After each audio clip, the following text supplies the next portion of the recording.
Queen Camilla stumbles as she leaves the cathedral with King Charles III. It's the first outward clue that the 75-year-old queen is suffering in secret. It turns out she's walking with a broken toe. A palace insider says she's in a lot of pain, but has been an absolute trooper.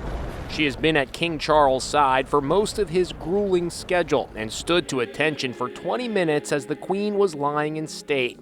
Alison Hall spoke with British TV personality Amanda Holden. Camilla has been apparently soldiering on with a broken toe this week. Can you believe it? I can believe it, because it's so British.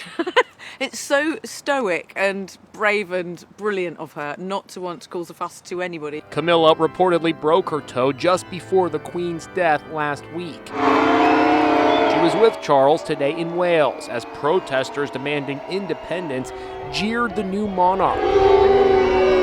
But there were far more people cheering and clamoring to see the new king. And Charles is apparently aware of all the coverage Pengate is getting. Those two petulant flashes of temper, both involving pens. Look, he took his own pen from his breast pocket before sitting down to sign documents today, and there were no leaks.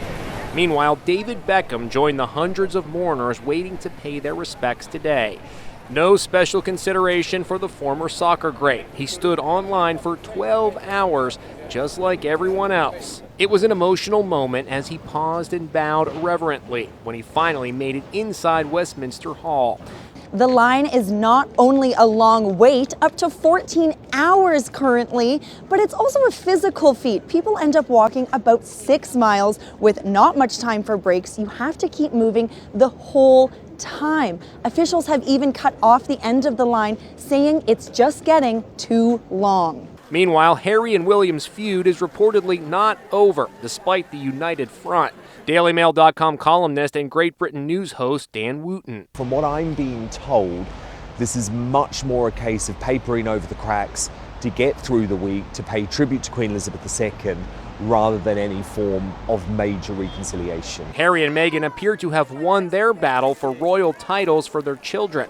The little ones will be named Prince Archie and Princess Lilibet, but they will not be entitled to use HRH, meaning His or Her Royal Highness. The Queen made it very clear that once they opted out of royal life, that they wouldn't be afforded the security and everything else that comes with the title HRH. In a moving moment, King Charles and his siblings kept a vigil beside his mother's coffin. Prince Andrew was allowed to wear military uniform despite being stripped of his military rank.